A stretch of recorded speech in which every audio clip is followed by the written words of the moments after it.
Previously, in The Count of Monte Cristo, chapter 16, A Learned Italian, Dantès meets the brilliant Abbé Faria, who's been imprisoned since 1807 for attempting to unite Italy. Faria reveals he dug a tunnel that accidentally led to Dantès' cell instead of escape, impressing Dantès with his resourcefulness. When Dantès suggests they kill a guard to escape, Faria refuses, believing murder to be unnatural, even for freedom. Faria also shows Dantès the tools and makeshift inventions he's created, including pens and ink, while astonishing Dantès with his knowledge of languages and literature. Chapter 17. The Abbé's Chamber. After having passed with tolerable ease through the subterranean passage, which, however, did not admit of their holding themselves erect, the two friends reached the further end of the corridor, into which the Abbé's cell opened. From that point, the passage became much narrower, and barely permitted one to creep through on hands and knees. The floor of the Abbé's cell was paved, and it had been by raising one of the stones in the most obscure corner that Faria had been able to commence the laborious task of which Dante had witnessed the completion. As he entered the chamber of his friend, Dante cast around one eager and searching glance in quest of the expected marvels, but nothing more than common met his view. "It is well," said the Abbé. "We have some hours before us. It is now just 12:15 o'clock. Instinctively, Dante turned round to observe by what watch or clock the Abbé had been able so accurately to specify the hour. "Look at this ray of light which enters by my window," said the Abbé, "and then observe the lines traced on the wall. Well, by means of these lines, which are in accordance with the double motion of the earth, and the ellipse it describes around the sun, I am enabled to ascertain the precise hour with more minuteness than if I possessed a watch, for that might be broken or deranged in its movements, while the sun and the earth never vary in their appointed paths." This last explanation was wholly lost upon Dante, who had always imagined from seeing the sun rise from behind the mountains and set in the Mediterranean that it moved, and not the earth. A double movement of the globe he inhabited, and of which he could feel nothing, appeared to him perfectly impossible. Each word that fell from his companion's lips seemed fraught with the mysteries of science, as worthy of digging out as of the gold and diamonds in the mines of Guzerat and Golconda, which he could just recollect having visited during a voyage made in his earliest youth. "Come," said he to the Abbé, "I am anxious to see your treasures." The Abbé smiled, and proceeding to the disused fireplace, raised by the help of his chisel a long stone, which had doubtless been the hearth, beneath which was a cavity of considerable depth, serving as a safe depository of the articles mentioned to Dante. "What do you wish to see first?" asked the Abbé. "Oh, your great work on the monarchy of Italy." Faria then drew forth from his hiding-place 3 or 4 rolls of linen, laid one over the other like folds of papyrus.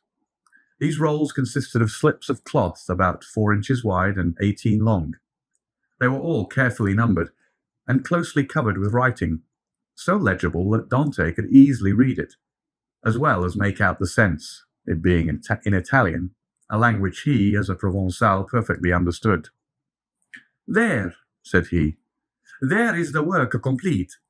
I wrote the word finis at the end of the 68th strip about a week ago. I have torn up 2 of my shirts, and as many handkerchiefs as I was master of, to complete the precious pages. Should I ever get out of prison and find in all Italy a printer courageous enough to publish what I have composed, my literary reputation is forever secured." "I see," answered Dante. "Now let me behold the curious pens with which you have written your work." "Look," said Faria, showing to the young man a slender stick about 6 inches long, and much resembling the size of the handle of a fine painting brush, to the end of which was tied, by a piece of thread, one of those cartilages of which the Abbé had before spoken to Dante. It was pointed, and divided at the nib like an ordinary pen. Dante examined it with intense admiration, then looked around to see the instrument with which it had been shaped so correctly into form. Ah, yes, said Faria. The penknife, that's my masterpiece. I made it as well, this larger knife out of an old iron candlestick. The penknife was sharp and keen as a razor. As for the other knife, it would serve a double purpose, and with it one cut and thrust.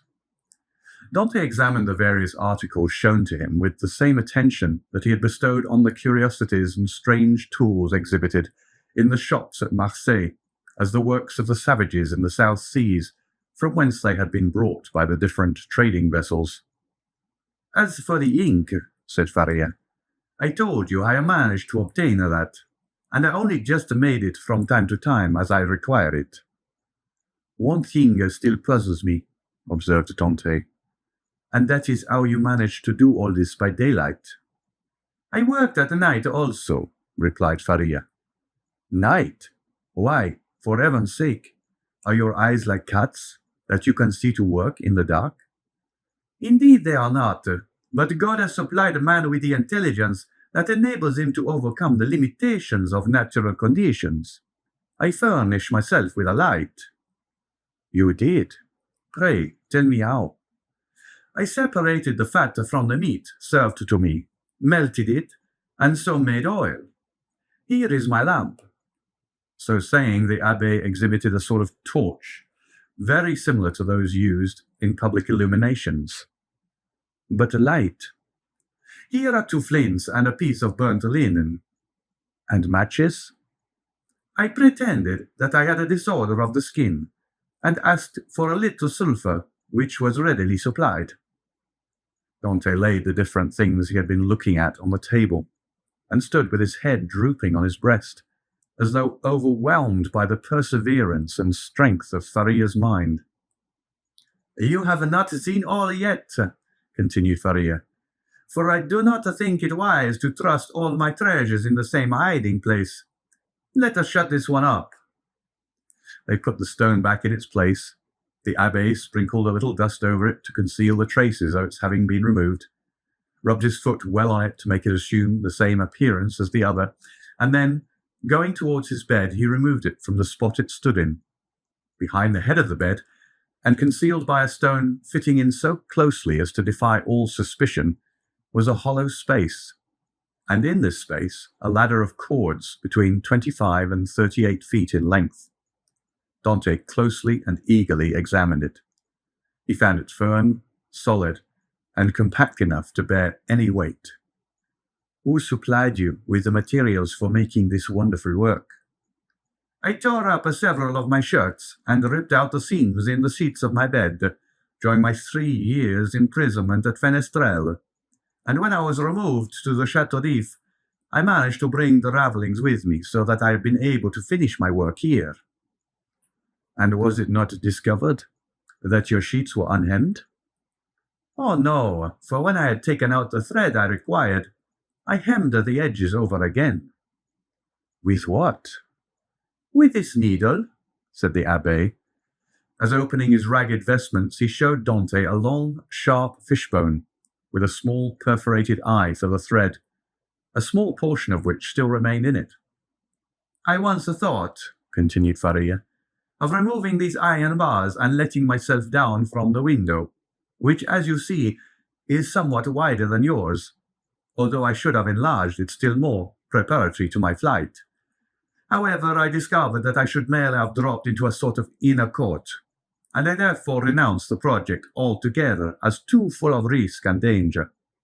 Nevertheless, I carefully preserved my ladder against one of those unforeseen opportunities of which I spoke just now, and which sudden chance frequently brings about. While affecting to be deeply engaged in examining the ladder, the mind of Dante was in fact busily occupied by the idea that a person so intelligent, ingenious, and clear-sighted as the abbé might probably be able to solve the dark mystery of his own misfortunes, where he himself could see nothing. What are you thinking of?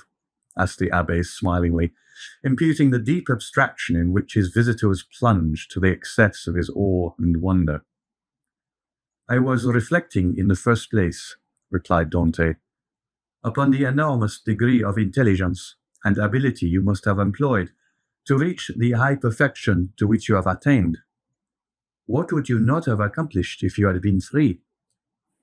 Possibly nothing at all. The overflow of my brain would probably, in a state of freedom, have evaporated in 1,000 follies. Misfortune is needed to bring to light the treasures of the human intellect. Compression is needed to explode gunpowder. Captivity has brought my mental faculties to a focus, and you are well aware that from the collision of clouds electricity is produced, from electricity lightning, from lightning illumination.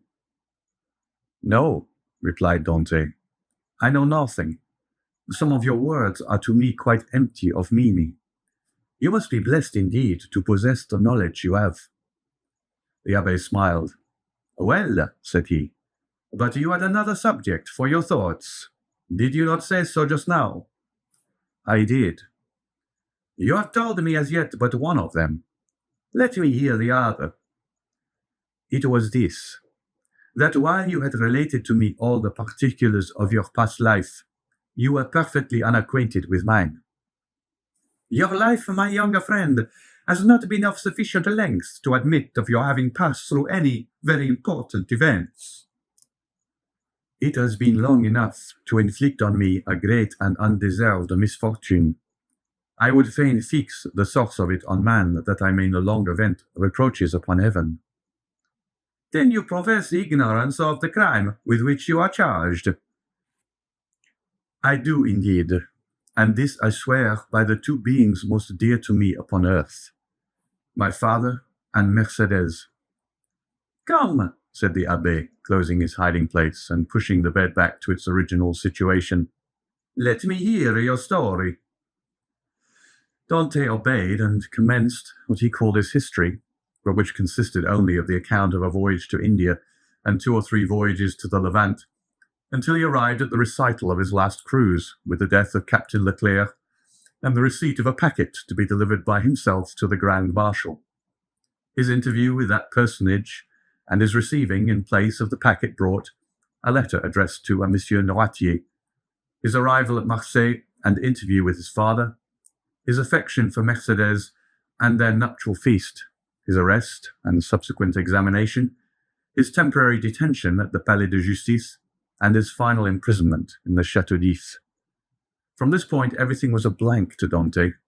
He knew nothing more, not even the length of time he had been imprisoned. His recital finished, the abbé reflected long and earnestly.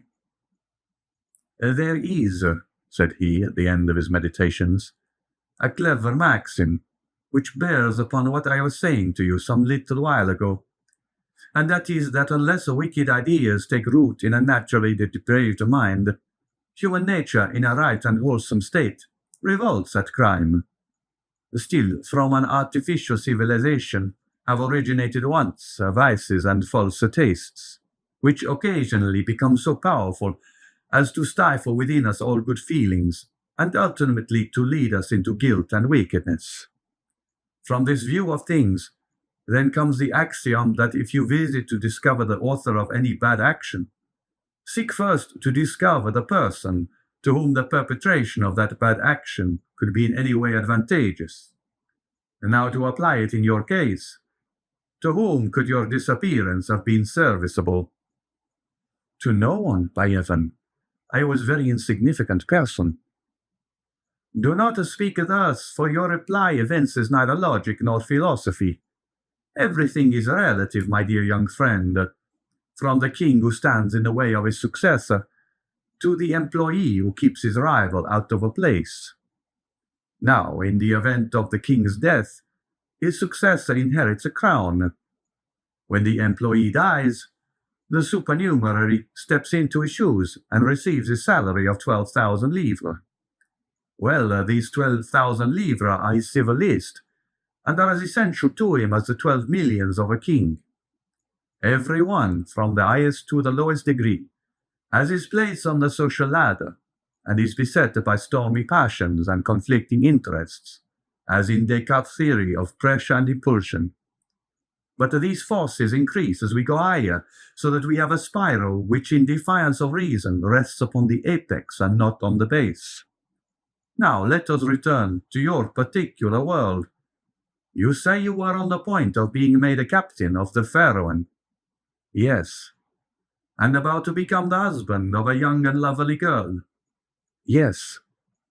Now, could anyone have had any interest in preventing the accomplishment of these two things? But let us first settle the question as to its being the interest of anyone to hinder you from being captain of the Pharaoh. What say you? I cannot believe such was the case. I was generally liked on board, and as the sailors possessed the right of selecting a captain themselves, I feel convinced their choice would have fallen on me. There was only one person among the crew who had any feeling of ill will towards me. I had quarrelled with him some time previously, and had even challenged him to fight me, but he refused. Now we are getting on. And what was this man's name? Danglars. What rank did he hold on board? He was supercargo.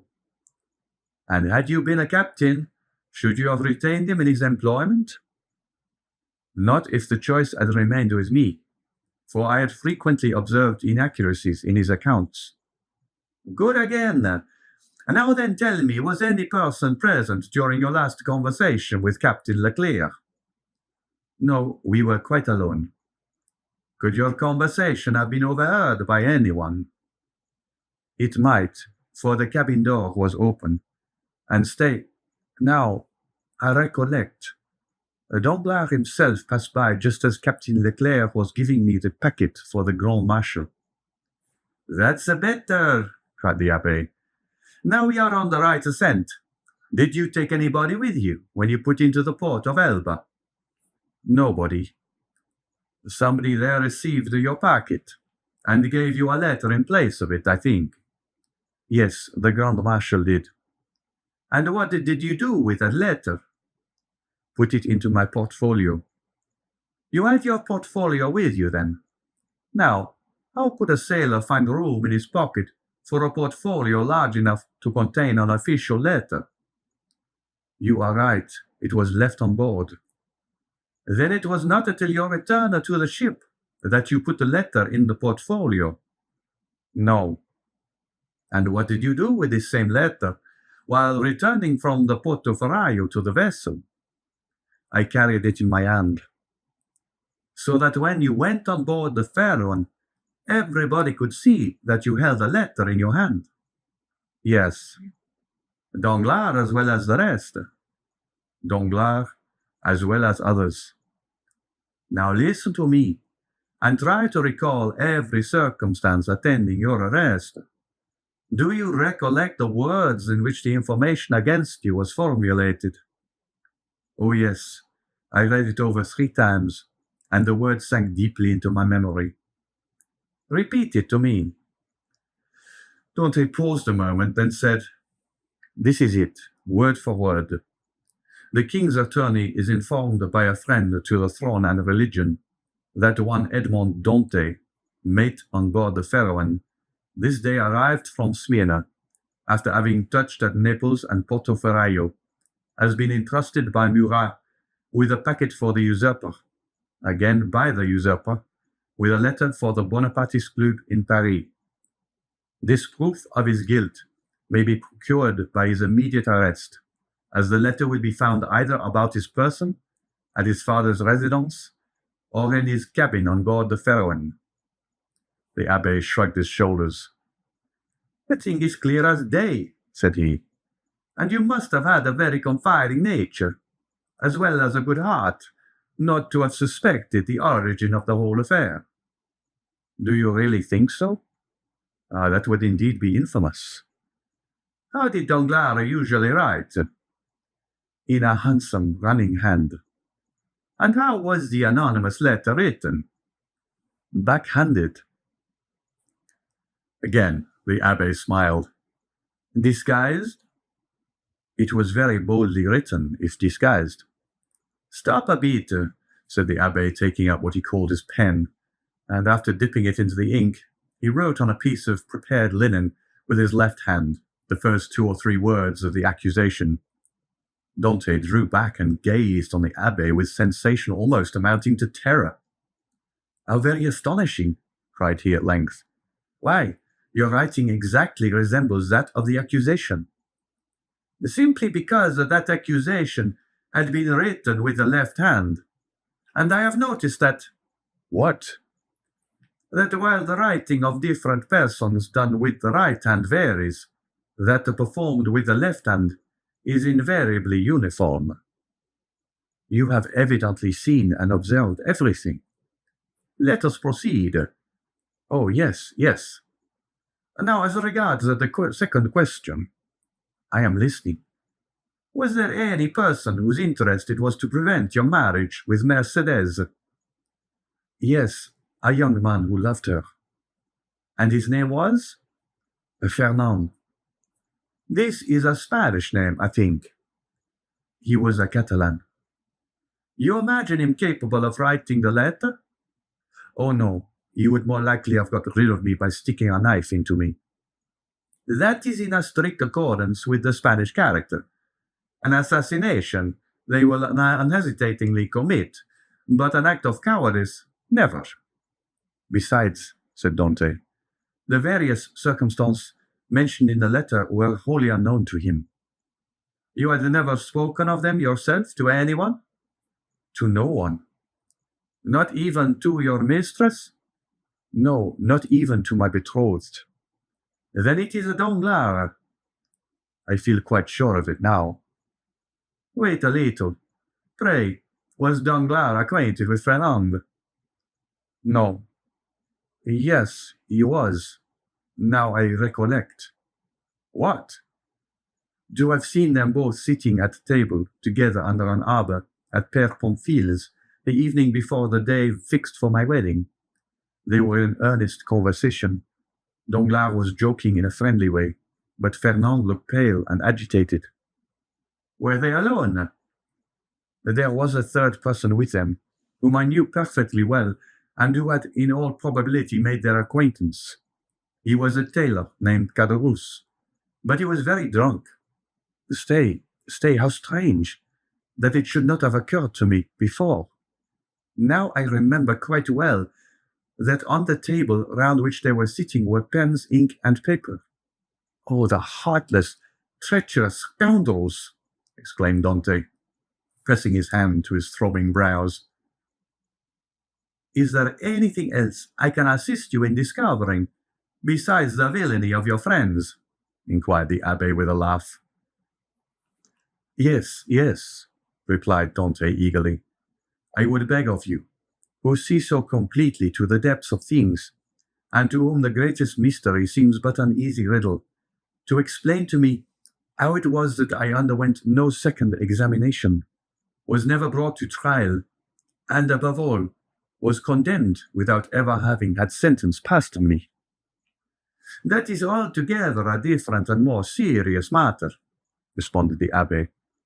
"The ways of justice are frequently too dark and mysterious to be easily penetrated. All we have hitherto done in the matter has been child's play. If you wish me to enter upon the more difficult part of the business, you must assist me by the most minute information on every point." "Pray ask me whatever question you please, for in good truth you see more clearly into my life than I do myself." "In the first place, then who examined you? The king's attorney, his deputy, or a magistrate?" "The deputy." "Was he young or older?" "About 6 or 27 years of age, I should say." "So," answered the Abbé, "old enough to be ambitious, but too young to be corrupt. And how did he treat you?" "With more of mildness than severity." "Did you tell him your whole story?" "I did." "And did his conduct change at all in the course of your examination?"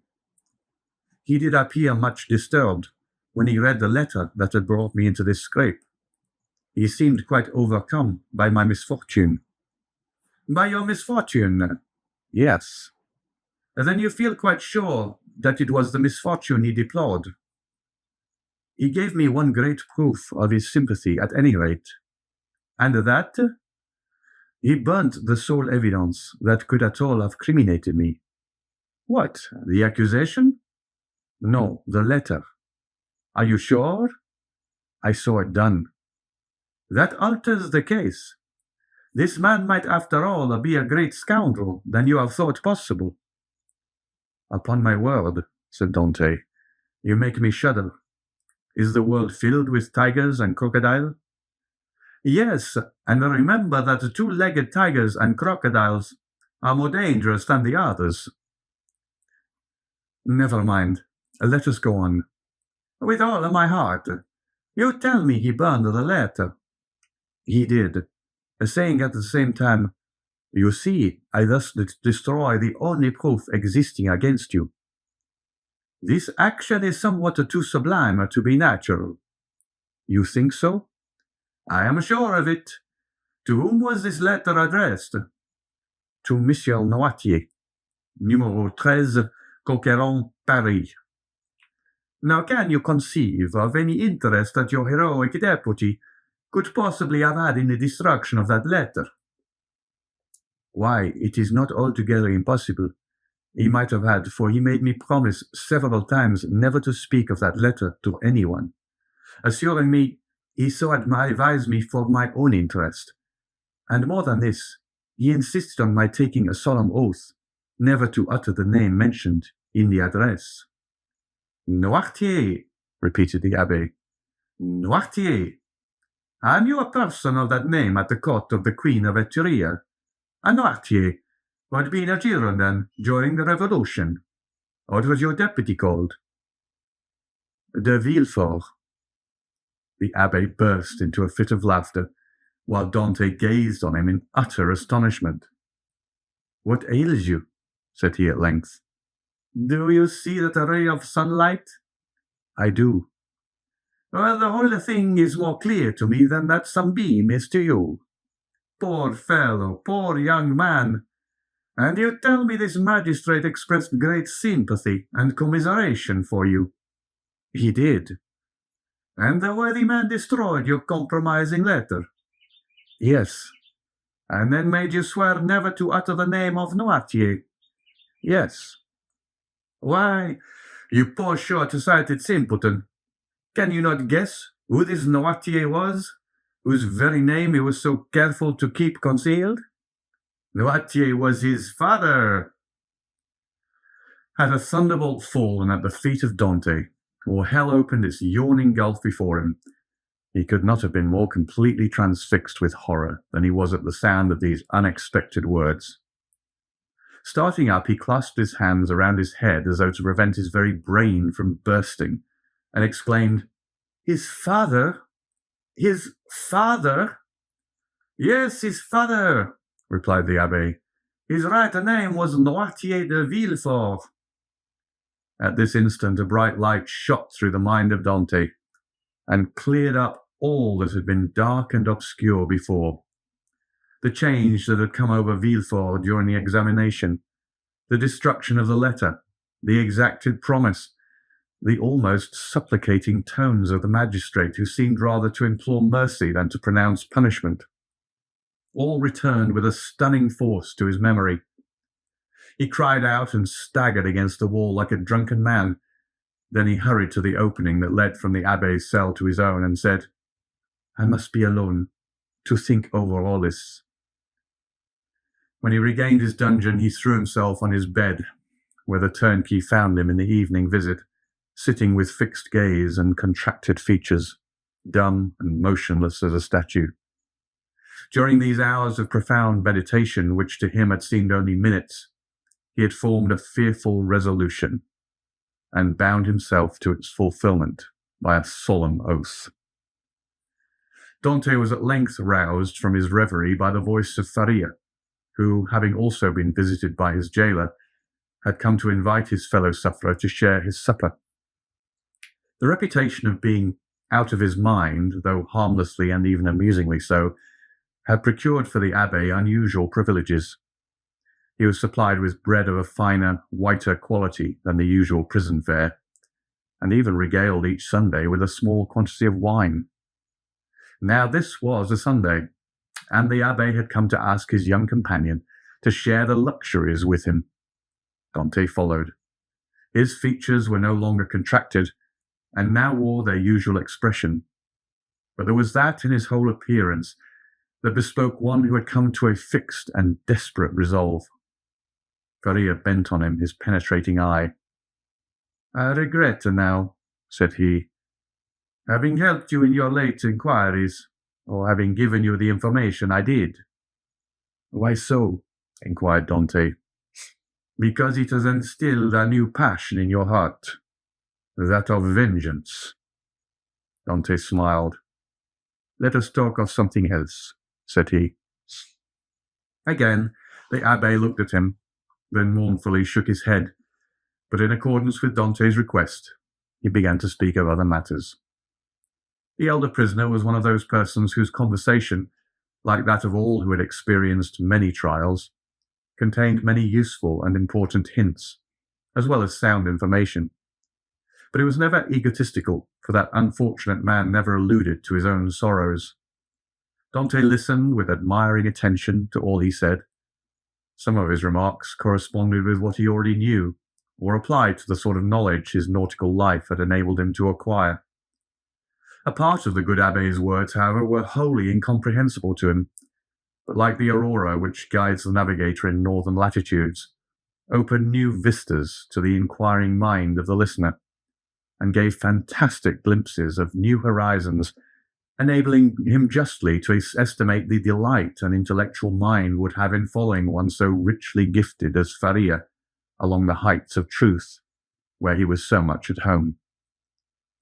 "You must teach me a small part of what you know," said Dante, "if only to prevent your growing weary of me. I can well believe that so learned a person as yourself would prefer absolute solitude to being tormented with the company of one as ignorant and uninformed as myself. If you will only agree to my request, I promise you never to mention another word about escaping." The abbé smiled. "Alas, my boy," said he, "human knowledge is confined within very narrow limits, and when I have taught you mathematics, physics, history, and the 3 or 4 modern languages with which I am acquainted, you will know as much as I do myself. Now it will scarcely require 2 years for me to communicate to you the stock of learning I possess." "2 years?" exclaimed Dante. "Do you really believe I can acquire all these things in so short a time?" "Not their application, certainly, but their principles you may. To learn is not to know. There are the learners and the learned. Memory makes the one, philosophy the other." "But cannot one learn philosophy?" "Philosophy cannot be taught. It is the application of the sciences to truth.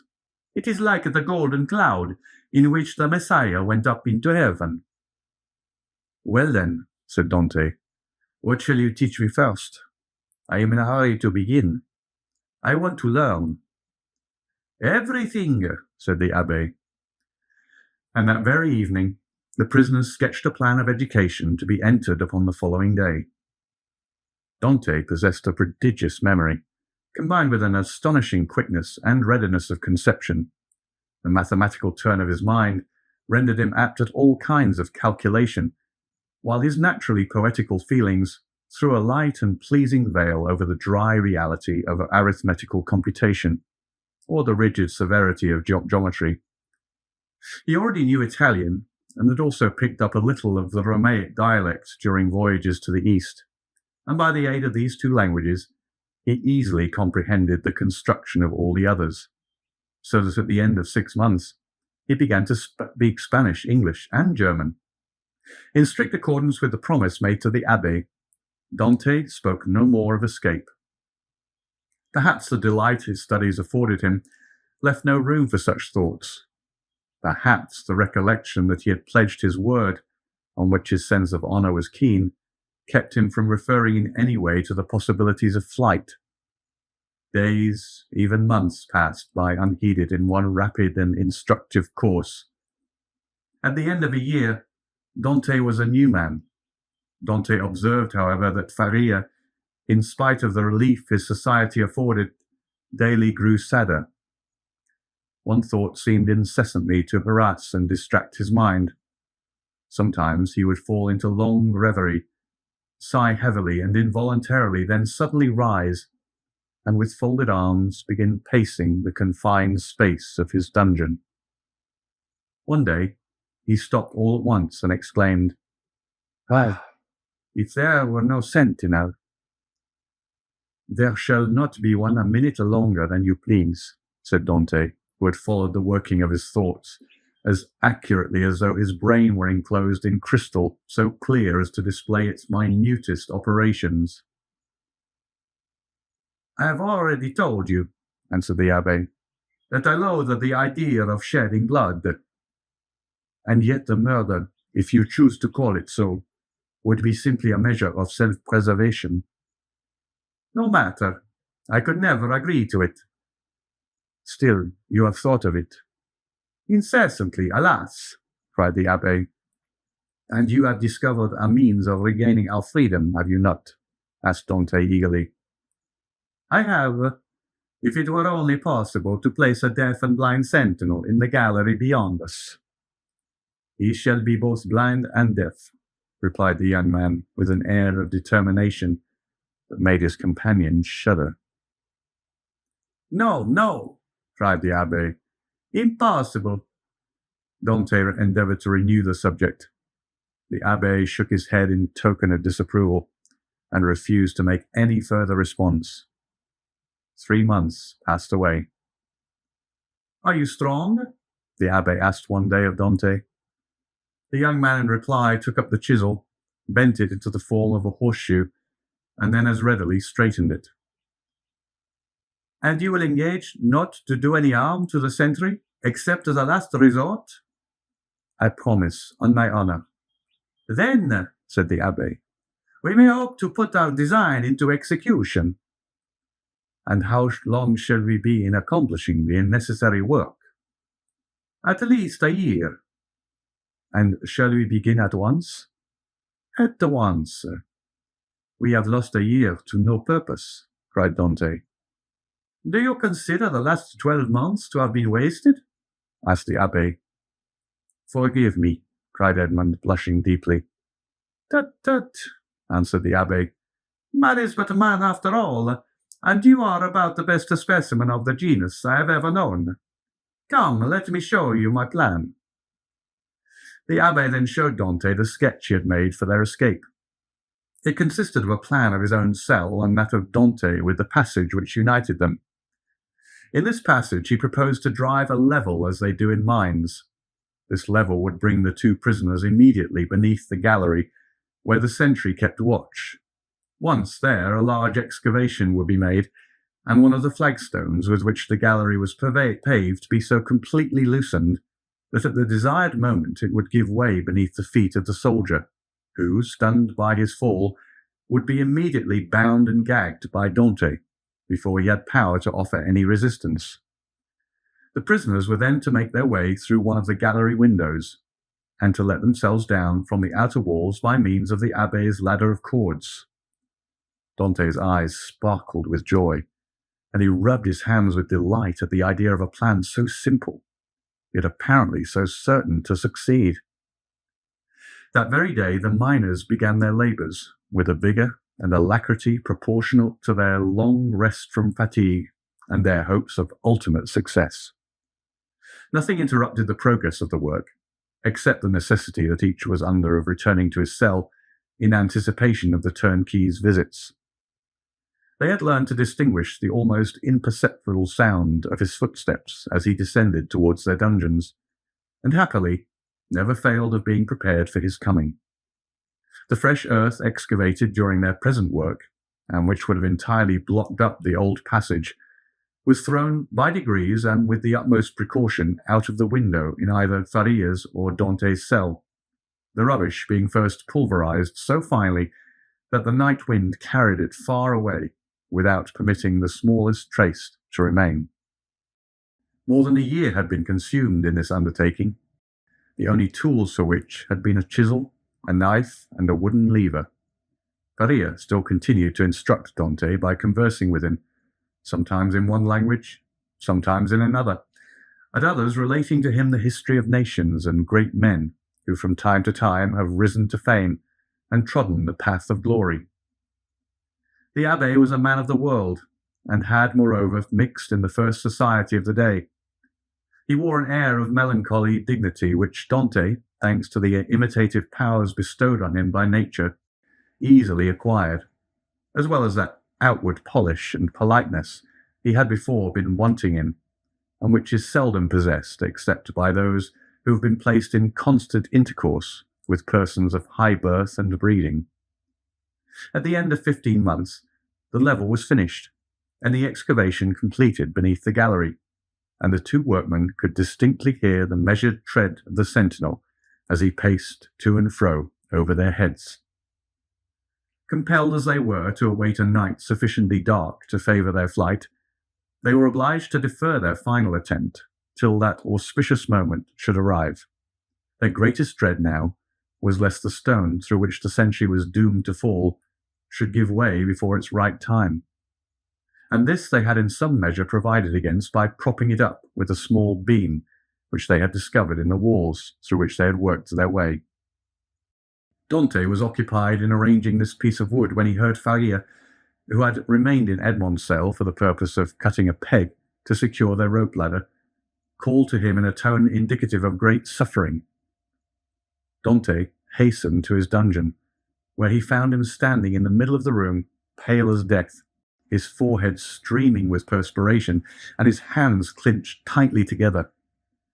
"Gracious heavens!" exclaimed Dante. "What is the matter? What has happened?" "Quick, quick!" returned the abbé. "Listen to what I have to say." Dante looked in fear and wonder at the livid countenance of Faria, whose eyes, already dull and sunken, were surrounded by purple circles, while his lips were white as those of a corpse, and his very hair seemed to stand on end. "Tell me, I beseech you, what ails you?" cried Dante, letting his chisel fall to the floor. "Alas," faltered the abbé, "all is over with me. I am seized with a terrible, perhaps mortal illness. I can feel that the paroxysm is fast approaching. I had a similar attack the year previous to my imprisonment. This malady admits but of one remedy. I will tell you what it is. Go into my cell as quickly as you can. Draw out one of the feet that support the bed. You will find it has been hollowed out for the purpose of containing a small phial. You will see they are filled with a red-looking fluid. Bring it to me. Or rather, no, I may be found here. Therefore, help me back to my room while I have the strength to drag myself along. Who knows what may happen, or how long the attack may last?" In spite of the magnitude of the misfortune which thus suddenly frustrated his hopes, Dante did not lose his presence of mind, but descended into the passage, dragging his unfortunate companion with him. Then, half carrying, half supporting him, he managed to reach the abbé's chamber, when he immediately laid the sufferer on his bed. "Thanks," said the poor abbé, shivering as though his veins were filled with ice. "I am about to be seized with a fit of catalepsy. When it comes to its height, I shall probably lie still and motionless as though dead, uttering neither sigh nor groan. On the other hand, the symptoms may be much more violent, and cause me to fall into fearful convulsions, foam at the mouth, and cry out loudly. Take care my cries are not heard, for if they are, it is more than probable I shall be removed to another part of the prison, and we be separated forever. When I become quite motionless, cold, and rigid as a corpse, then, and not before, be careful about this, force open my teeth with a knife, pour from 8 to 10 drops of the liquor contained in the phial down my throat, and I may perhaps revive." "Perhaps," exclaimed Dante in grief-stricken tones. "Help! Help!" cried the abbé. I die!" So sudden and violent was the fit that the unfortunate prisoner was unable to complete the sentence. A violent convulsion shook his whole frame.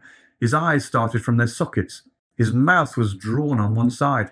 His cheeks became purple. He struggled, foamed, dashed himself about, and uttered the most dreadful cries, which, however, Dante prevented from being heard by covering his head with the blanket. The fit lasted 2 hours. Then, more helpless than an infant, and colder and paler than marble, more crushed and broken than a reed trampled underfoot, he fell back, doubled up in one last convulsion, and became as rigid as a corpse. Edmond waited till life seemed extinct in the body of his friend. Then, taking up the knife, he with difficulty forced open the closely fixed jaws, carefully administered the appointed number of drops, and anxiously awaited the result. An hour passed away, and the old man gave no sign of returning animation. Dante began to fear he had delayed too long ere he had administered the remedy, and thrusting his hands into his hair, continued gazing on the lifeless features of his friend. At length, a slight colour tinged the livid cheeks. Consciousness returned to the dull, open eyeballs.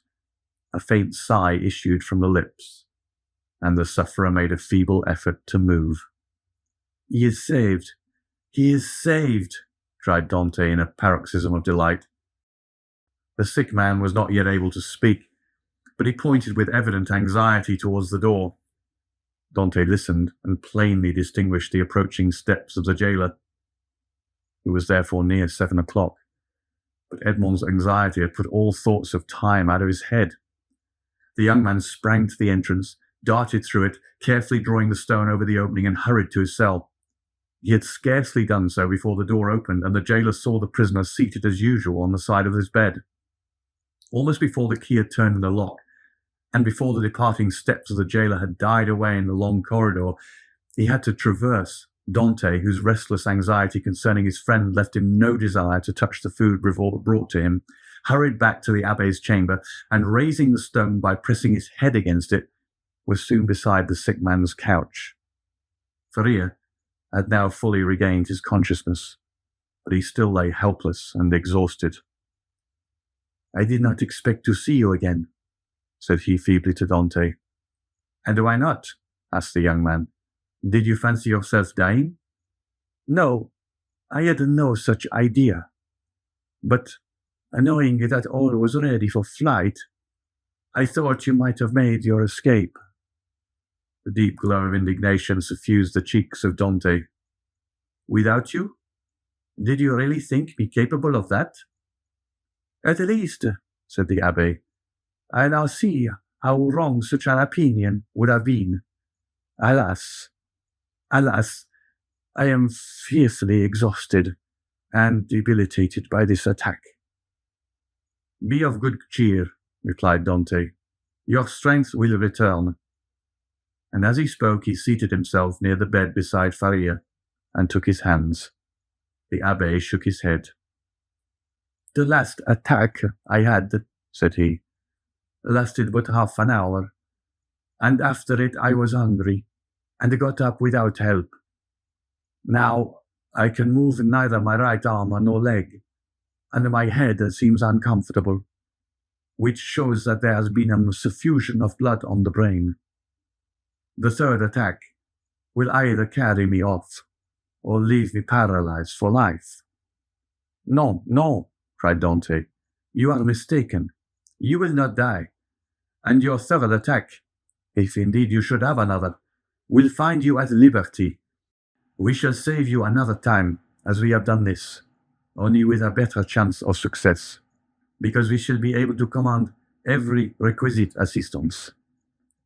"My good Edmond," answered the abbé, "be not deceived.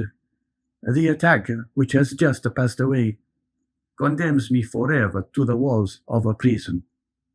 None can fly from a dungeon who cannot walk." "Well, we will wait. A week, a month, 2 months, if need be, and meanwhile your strength will return. Everything is in readiness for our flight, and we can select any time we choose. As soon as you feel able to swim, we will go." "I shall never swim again," replied Faria. "This arm is paralyzed, not for a time, but forever. Lift it and judge if I am mistaken." The young man raised the arm, which fell back by its own weight, perfectly inanimate and helpless. A sigh escaped him. "You are convinced now, Edmond, are you not?" asked the Abbé. "Depend upon it. I know what I say. Since the first attack I experienced of this malady, I have continually reflected on it. Indeed, I expected it, for it is a family inheritance. Both my father and grandfather died of it in a third attack. The physician who prepared me for the remedy I have twice successfully taken was no other than the celebrated Cabanilles, and he predicted a similar end for me." "The physician may be mistaken," exclaimed Dante. "And as for your poor arm, what difference will that make?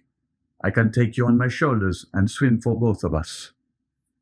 "My son," said the Abbé, "you, who are a sailor and a swimmer, must know as well as I do that a man so loaded would sink before he had done 50 strokes. Cease then to allow yourself to be duped by vain hopes that even your own excellent heart refuses to believe in. Here I shall remain till the hour of my deliverance arrives, and that in all human probability will be the hour of my death. As for you, who are young and active, delay not on my account, but fly. Go. I give you back your promise." "It is well," said Dante. "Then I shall also remain." Then rising and extending his hand with an air of solemnity over the old man's head, he slowly added, "By the blood of Christ, I swear never to leave you while you live."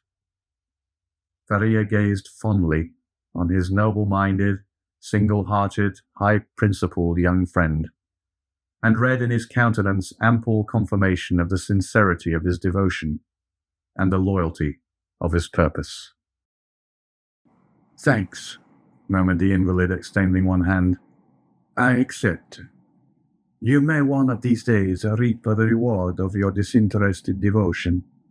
But as I cannot, and you will not quit this place, it becomes necessary to fill up the excavation beneath the soldier's gallery. He might, by chance, hear the hollow sound of his footsteps, and call the attention of his officer to the circumstance. That would bring about a discovery which would inevitably lead to our being separated. Go then, and set about this work in which, unhappily, I can offer you no assistance. Keep at it all night, if necessary, and do not return here tomorrow till after the jailer is visited me. I shall have something of the greatest importance to communicate to you." Dante took the hand of the Abbé in his, and affectionately pressed it. Faria smiled encouragingly on him, and the young man retired to his task in the spirit of obedience and respect which he had sworn to show towards his aged friend. End of chapter 17.